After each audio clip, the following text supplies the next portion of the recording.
திருத்துறைப்பூண்டியில் நடந்த உலக நெல் திருவிழாவில் கலந்துகிட்ட சிவகார்த்திகேயன் அவர்கள் 174 வகையான பாரம்பரிய நெல் விதைகளை மீட்டெடுத்து இயற்கை விவசாயத்தை அடுத்த கட்டத்துக்கு கொண்டு போயிருக்காரு திரு நெல் ஜெயராமன் சொல்லியிருக்காரு. இது ஒரு மிகப்பெரிய புரட்சினும் அவருக்கு மரியாதை செலுத்தும் விதமா இந்த நிகழ்ச்சியில கலந்துகிட்டேனும் எஸ்கே அவர்கள் மகிழ்ச்சியோட தெரிவிச்சுக்கிட்டாரு.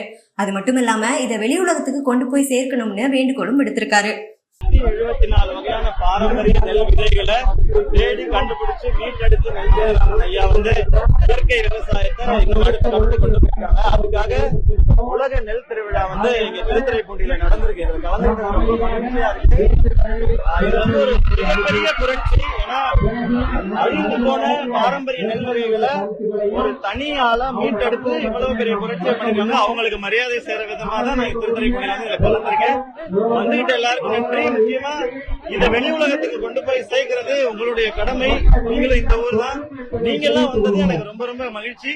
இது நீங்க இந்த நெல் திருவிழாவை எவ்வளவு பெருசா கொண்டு போய் மக்கள் சேர்க்க முடியுமோ சேர்க்கணும்னு என்னுடைய வேண்டுகோளா வச்சுக்கோங்க.